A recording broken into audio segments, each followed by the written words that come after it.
What's good, everybody? It's your boy KCFL, King Self Alive, here to give you my honest review about tonight's wrestling. Yes, I'm going to review Smackdown and I'm going to review Rampage. Pretty solid night for wrestling. Smackdown is pretty solid right here from the backyard. Listen, you know Chicago, go nuts. All state arena, packed house, on fire for just about everything on the show. Now, was everything on the show good? No. There was some stuff on this show. I probably would have redid certain things. I wouldn't have put certain things in certain spots. I would have been like, all right, we're going to kick the show off with this, and then we're going to finish the show with that. That's just me. But let's go ahead and break down the show. So we open up the show. You see Sami Zayn and the Usos coming through. They arrive, and they said, we got something special to talk to. The special night, Mr. Zayn. The Tribal Chiefs is coming through. We got something special for you. So after that, we open up the show. Tag team women's match for the tag team titles. Tegan Knox, Liv Morgan, Io Sky, Dakota Kai. It was an alright match. What everybody's talking about, it was some girl that came out the woodwork with a hoodie. Now, a lot of people speculating on who that could be. I don't know who it was. We'll probably figure that out next week, but that was the reason why they retained the championships. I was at. So we move on. Damage Control retains their championships. Now, we get backstage segment. Sami Zayn, Usos, everybody in the back. Solo Sikoa, Tribal Chief himself, Roman Reigns. And they talking about, hey, look, we all on board. Like, Roman's still trying to play this game because it's all about instigating, because he doesn't understand and he doesn't know if Sammy's really with them or not, because Kevin Owens still keeps sticking his head in their business. And he wants to really know, is Sami Zayn on board with the bloodline? So we're going to talk. We're going to go out here. We're going to figure this thing out. So now, they had the QR code. LA Knight got hijacked, got kidnapped by Uncle Howdy. Now, for me, I always knew that Bray Wyatt wasn't Uncle Howdy. I already knew that because they've been going around talking about this Wyatt 6. So there's 5 of the clowns that's going to be with him. We're just getting that. We have it. It's what Triple H and them doing. They're trying to tell a long-term story with this situation, long-term booking or whatever you want to call it. But in some cases, it's kind of like, all right, man, we need to come on. Like, we need to figure out, all right, who is said clowns? What are we here for? What are we doing? And so the man got kidnapped by alcohol. He was beat up, all that stuff. Now here's the deal: how the clown did he get? How the heck did he get out of that? Did the fool just let him go? Like, to me, that makes absolutely no sense. Like, if you got somebody kidnapped, how the clown did they get out from being kidnapped? Makes no sense, right? Somehow, some way, you had to figure or fight your way out. They just showed him he was kidnapped and that was it. But then next thing you know, he pop out. He come walking out. So he starts saying, you know what? I'm tired of all this. Everybody in the moment know that Bray Wyatt is nothing more than Uncle Howdy. Every time he come out here, he's just talking a bunch of mumbo jumbo, making absolutely no sense. Listen, we all know you're Uncle Howdy. Listen, you're going to put on another clown costume, clowning and all that. So then that's when Bray came out, got in the ring. And he said, man, you really don't know what you're doing. And that's when he said, screw it. So he started beating the brakes off of him. And Bray Wyatt over there getting beat up, just laughing. Then the music hit. And then here come the circus clown, Uncle Howdy. So there it is. We know Bray Wyatt and Uncle Howdy are not the same person. So now the speculation is who the clown is Uncle Howdy. That is the speculation. Me, I just want a match to be made. We need to be starting to set up the matches for the Royal Rumble. Set them up. We know these two clowns are going to go at it. But since this clown has aligned himself with Bray Wyatt, who the heck is going to align himself with LA Knight? Because as of right now, it's a handicap match. As of right now, it's 2-on-1 because Uncle Howdy is with Bray Wyatt. So what is LA Knight going to do? Try to take on 2 circus clowns at the Royal Rumble? Is that where we're going? We're going to have to stay tuned. So, and that's basically it. Like, he didn't take his mask off. He just came out there just doing one of these things. Sitting up there just laughing goofy. I said, man, this ain't nothing but a clown fest. I told you, Bray Wyatt is a circus clown. Every day, I tell y'all all the time, Bray Wyatt is a circus clown through and through. Gimmicks always be some of the most goofiest Cartoon Network comedy act. But it's serious though. It's the crazy part. It's a serious comedy act. It's very serious because Uncle Howdy Clown just came out there just laughing, and then that's how the segment went off. And like I said, I'm like, you know what? I'm like this. I'm just. They need to announce a match. Like we need to start setting up matches for the Royal Rumble. We need to start. This is when you start. If you want December television to be important, because a lot of times December TV really ain't important, but based on what happened at the end of the show, they kind of did make it important. But that segment, like I said, they really didn't do nothing. We just, only thing is Uncle Howie has been revealed, but we still don't know who Uncle Howie is. There's a lot of speculation. Could be some clown named Dutch, Bo Dallas. We don't know, but we'll find out later on. So, now this matchup right here, I would have saved it for the main event because that's what they was hyping. They was hyping up that the Intercontinental title match with Ricochet and Gunther was going to be the main event tonight, right here in the backyard. That's what they was doing. They was hyping it up, right? Hyping it up. And they put it in the middle of the show. I was like, now here's the deal. Crowd was behind it. Match was outstanding. Match was great. I would have, personally for me, I would have saved this for the end. I would have kicked the show off with Roman Reigns and them, and then reveal who Kevin Owens' tag team partners are going to be, which I'll talk about a little bit later. You know what you're going to get when you get Ricochet and Gunther going in the ring. They gonna put in work. They did what they had to do. Great match. But you knew they ain't where Ricochet wouldn't win. That was the whole point. The whole point was we got to revamp Ricochet because Ricochet looked like a complete clown under Vince McMahon's regime. Now, under Triple H regime, Ricochet actually looks like a main event player, even though he's still been dealing with the mid-card. But I personally think if you want to really push Ricochet could be a main event player because we know Gunther is. Even though the both of them is in the mid-card scene right now. Basically re-elevating the Intercontinental Championship, which I give Triple H props on that. But like I said, a solid match. But like I said, for me, I would have had this be the main event. That's just me. But Gunther retained. So after the match, that's when Imperium came out there. They picked the man up. Gunther looked like he was finna do something. Then here come Braun Strowman out. Crowd goes nuts. When the match happens, I personally know for a fact that Gunther's going to have to carry Braun Strowman. Braun Strowman might do a little something in there, but Gunther's going to have to carry the entire match. He's going to have to. So he came out there to run them off, and that was that. So obviously it's been set up. It's going to be Gunther and Ricochet. Imperium, which is the other two, the Marcel Cat and the other clown, versus Ricochet and Braun Strowman next week, I think. So again, backstage, Roman Reigns situation, trying to figure out what the clown is going on. Everybody sitting in the back. Solo Sikoa looking like a cool cat, just looking cool in the mug, looking cool, So that was that. Then now, boy, I tell you, wow, this matchup right here. Now, obviously, this matchup was to determine who's going to face the Usos next week. This matchup would have been okay, but we all know what transpired. So it was triple threat: Legado del Fantasma, the Viking Raiders, and Hit Row. Everybody talked about it, and by the grace of God, he ain't hurt himself. He looked like he did, but he didn't, because they checked him out. They did an MRI, and obviously he's good to go. So there was a spot. Everybody's outside the ring. You know how cats do when everybody standing out the ring, and somebody looking at like, all right, let me see if I can flip over the rope. Well, it was Top Dollar big behind. Now Top Dollar know dang well he shouldn't be doing no goofy moves like that. He looking around. He try to do it, and dang there tore something. I mean, it just looked terrible. It looked terrible. He hurt it. It just looked bad. It looked real bad, man. And so now, you would think with the momentum that the Viking Raiders have been on, because they just been terrorizing everybody. They've been terrorizing everybody. It's like, all right, Viking Raiders should go ahead and get this shot because they just been on the road, right? Nope.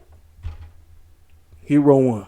Hero is going against the Usos next week. I don't know about that one. I don't know.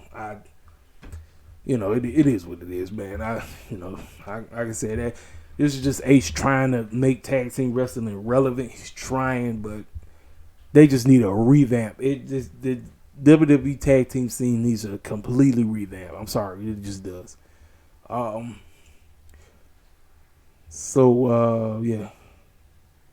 So Kayla Braxton was talking to Raquel Rodriguez, and obviously, she's still injured.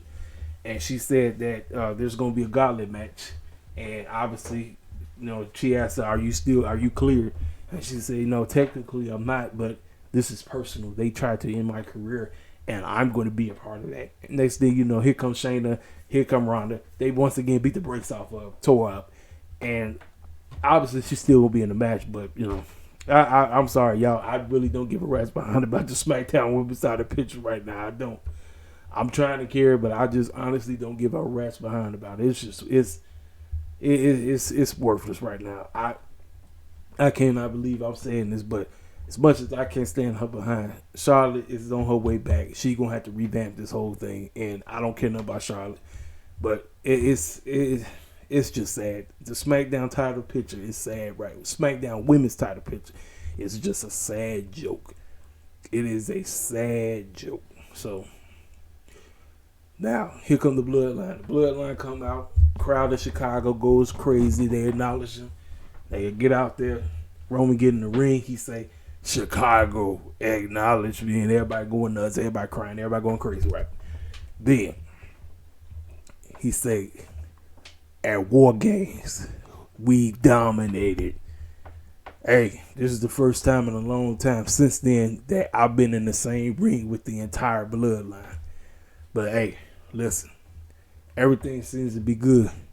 But, Mr. Sammy, because of all the chaos that's been going on, we still trying to figure out, are you with us or you not? Then Sammy say, my tribal chief, you already know. I got you, my dog. I got you. But me and Kevin used to be, he was my friend. Well, no, he said he's my friend. And he said, my bad wording, my bad. He was my friend. But obviously, I'm going to be with you. Me and you are going to be tag team. And we're going to take out Kevin Owens or whoever his tag team partner is. Well, as he's talking, a skinny with buffed arms, Fruity Pebbles, makes his return to TV.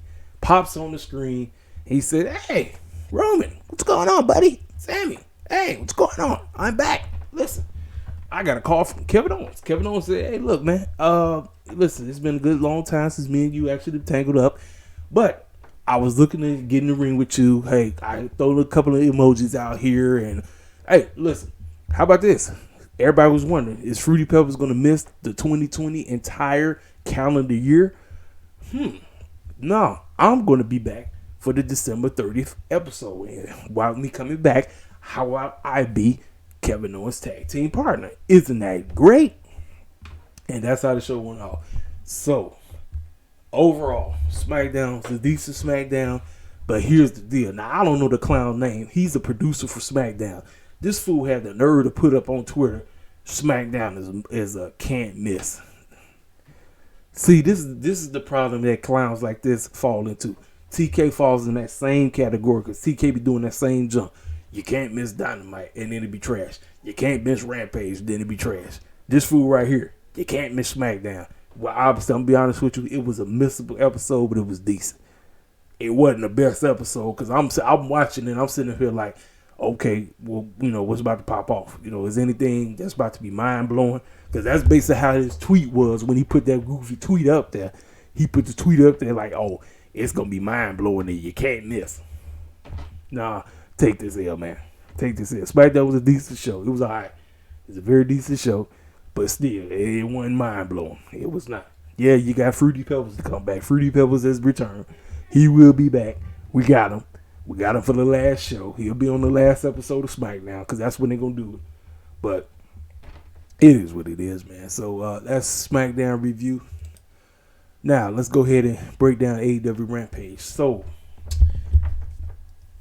I saw Wednesday night that Moxley once again found a way to bleed. I'm like, listen, this is one of my biggest pet peeves when it comes to John Moxley. You don't need to bleed every time you get in the ring, man. I was giving this clown props. He legit did 3 matches where he legit didn't bleed. I said, wow, he actually don't need to bleed. This is what happened. So him and Sam going at it. And by the way, the match was great. It was a very good match. So they up on the turnbuckles and stuff like that. Sammy dang near rips out his earring, and that's where all the blood was coming from. Because Renee had put up there, well, ladies and gentlemen, I hope you enjoy seeing my husband dang near lose half his ear on the show. Listen. And then after he ripped his earring, he started doing like the blood and like a listen, AEW got a serious problem with this vampire foolishness. That's all clowns know how to do is bite for it. That's it. Everybody in AEW, they ain't there bite each other. That is, I'm like, dog, y'all some nasty clowns. Like, what the y'all is nasty.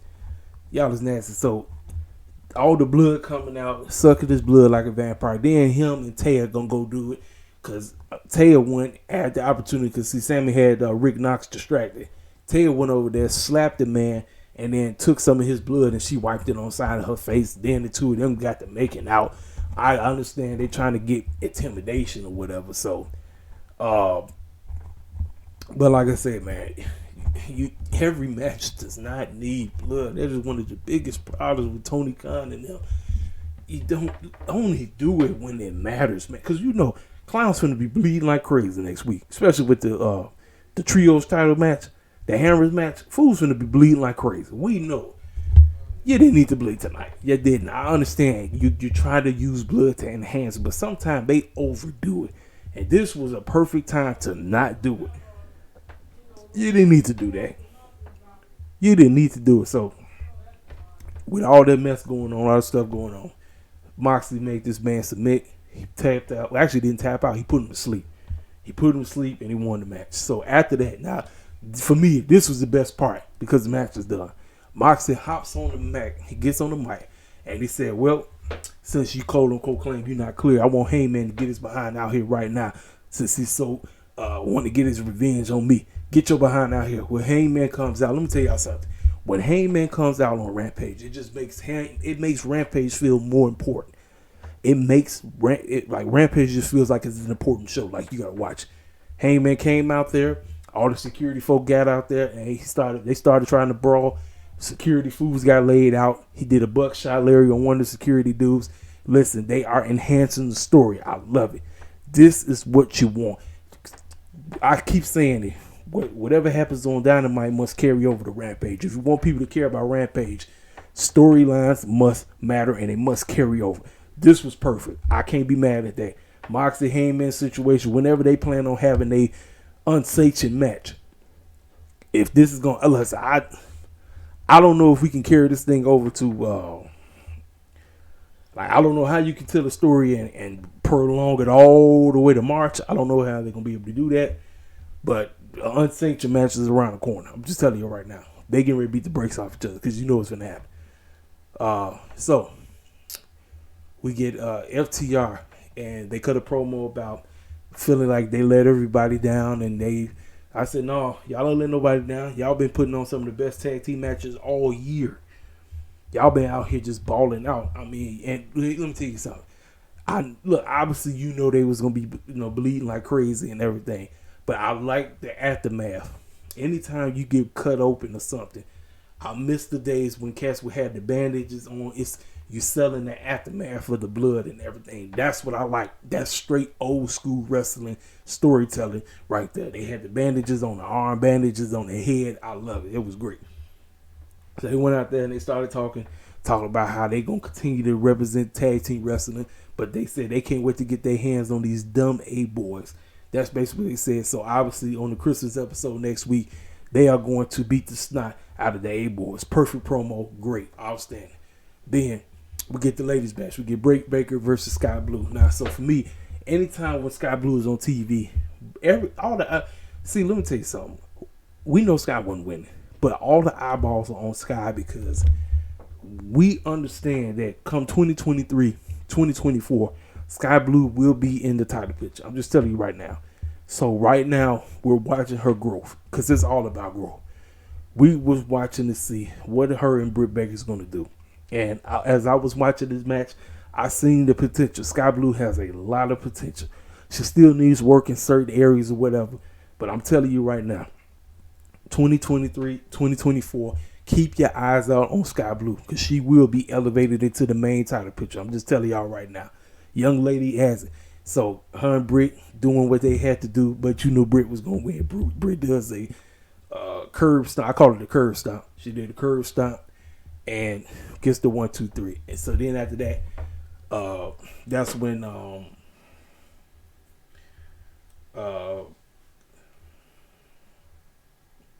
my goodness, Britt's girl. You know what I'm talking about. Man, I hate drawing the blank. Forgive me, y'all. Forgive me. I hate this. Jamie Hayter and oh my goodness, y'all know who I'm talking about. Two of them got up in there. They basically was holding it down. She did the log jaw on her, and then that's when Red's pantsuit Akira Shida came out with the kendo stick, took out Britt, got rid of the other chick, and then boom, stood and started talking directly to Jamie Hayter. Said, "I got you now. This is the women's title match out for me. If I'm TK, I'm booking this for the main event. The main event for next week should be the women's title. That is just me. It should. It's the biggest title outside the It's the second biggest title outside the AEW main title. So if I'm TK, I'm booking that. That's what I'm doing. I'm booking that. Those two, and you know they're gonna bang. They're gonna bang. So, Warlow, I had the opportunity to go against this young man, another Texas young jobber named Exodus Prime. Now, JR and them was on there, and Excalibur said, "Well, Action Andrade, he got the upset. Can Excel?" I said, "Man, look, first of all, come on now. You know dang well they ain't finna let's keep it a buck. You know dang well they ain't finna let us get a doggone upset. Come on now." So Warlow basically murdered this cat, murdered him, beat the brakes off of him, right? So then he cut a promo. He called out Samoa Joe. He said, "I'm tired of waiting. I want your behind. Get your behind out here right now so I can win my championship back." Then Samoa Joe hopped on the screen. He said, Warlow, you claim you want your championship? Well, I ain't giving you no match. You ain't getting no match next week. I give you a rematch on my own terms, and that will be the December 28th episode. So we're gonna get Warlow versus Samoa Joe for the TNT Championship. Listen, back and back. That's what you want. Elevation. You want cats to care about it. Certain things that happen on Rampage will transpire over on Dynamite. That's great. Perfect. I ain't got a problem with it. So then we got sit down interview. 10 sits down with JR. You already know. When you get that sit down interview with JR, it's a wrap. It's a wrap, ladies and gentlemen. When you get the sit down interview, JR asked him, "So, would you turn your back on the Dark Order and turning your back on -10? And obviously, we all know Brody King's passed on. What made you do it?" He said, "Well, no kid should go through that." And he said, "When I first came through, Mr. Brody saw me as a true disciple. The rest of those circus clowns, they just was in the group just to be in the group." That's what he said. But no disrespect to -1. But look here. He started off as a humble young man. But after a while, he became a sot-nosed brat kid. And he's not my boss. I fit more better with Roosh and all the rest of those cats over there. We wanted clarity of why he did what he did. I was waiting. I said, when are we going to get an explanation of why -10 turned on the Dark Order and -1? Perfect.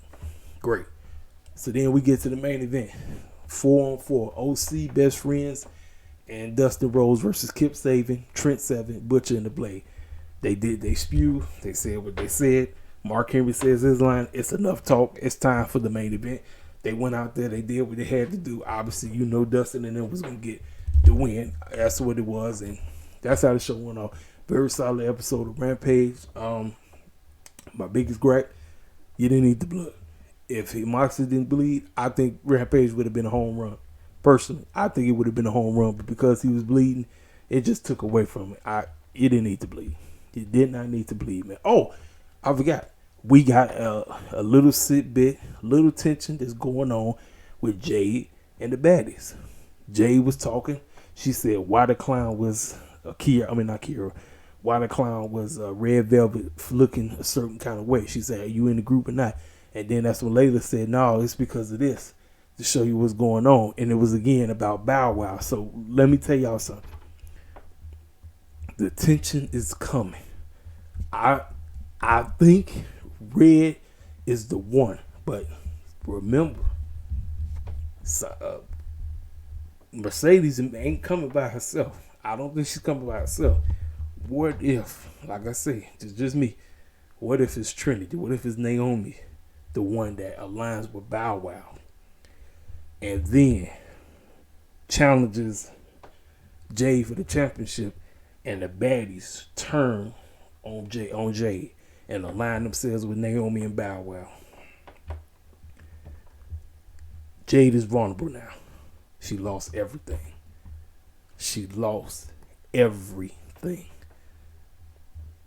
Keep your eyes out for that. So, like I said, solid night of wrestling, man. Y'all know what to do. Hit the comment section up. Feel free to leave a comment. Like the video, subscribe, new to the channel. Hey, I'm going to talk to y'all cats later. I'll let you, boy.